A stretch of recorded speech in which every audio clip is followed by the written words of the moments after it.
Centre national de semences forestières, CNSF, des pépinières peu ordinaires. Des plantes de brousse en miniature, pas n'importe lesquelles, mais celles médicinales.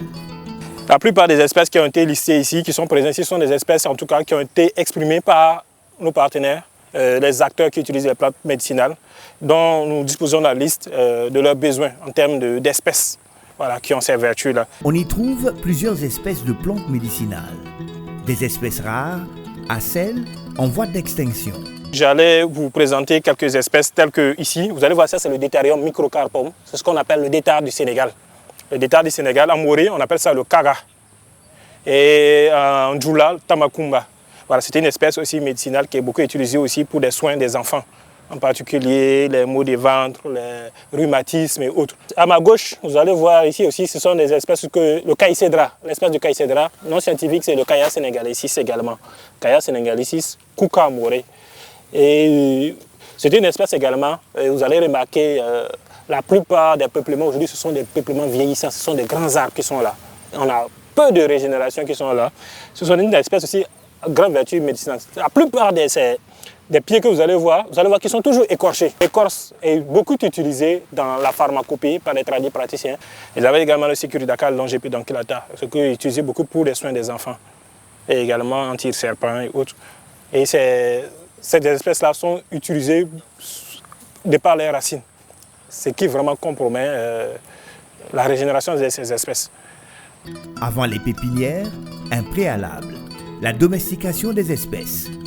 Et c'est avec dextérité que les travaux de recherche se mènent, avec des résultats forts bien appréciables.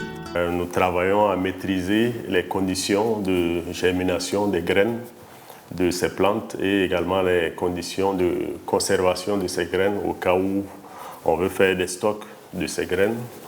Nous avons également mené plusieurs recherches dans le cadre de la maîtrise de la culture de ces plantes, c'est-à-dire la sylviculture. Je pense que le CNSF a engagé pas mal de résultats.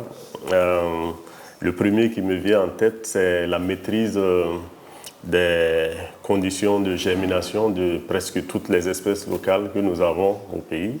C'est-à-dire que nous pouvons faire germer toutes les graines et chaque graine a sa technique qu'il faut appliquer pour la faire germer.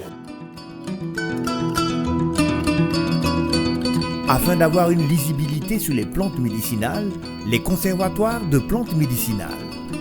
Les conservatoires sont des plantations où des espèces à fort potentiel médicinal sont implantées, leur préservant ainsi de la surexploitation.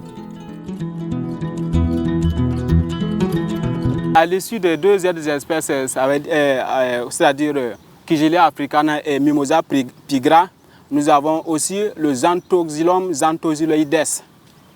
Voilà, c'est une espèce aussi qu'on a introduite dans notre conservatoire.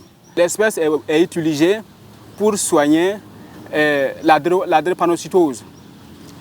Je vous parle pour dire que c'est ce que l'URSS utilise avec le Calotropis procera pour fabriquer un médicament qu'on appelle le FACA. C'est un médicament qui est très efficace contre la drépanocytose. À l'issue de la drépanocytose, il y a aussi les maladies comme les toux. L'espèce aussi est utilisée pour soigner, voilà, c'est aussi utilisé pour soigner les maux de gorge. Ce jardin est la matérialisation d'une volonté gouvernementale portée par les ministères en charge de la santé et celui de l'environnement. Objectif affiché, disponibiliser les plantes médicinales locales au profit des tradipraticiens.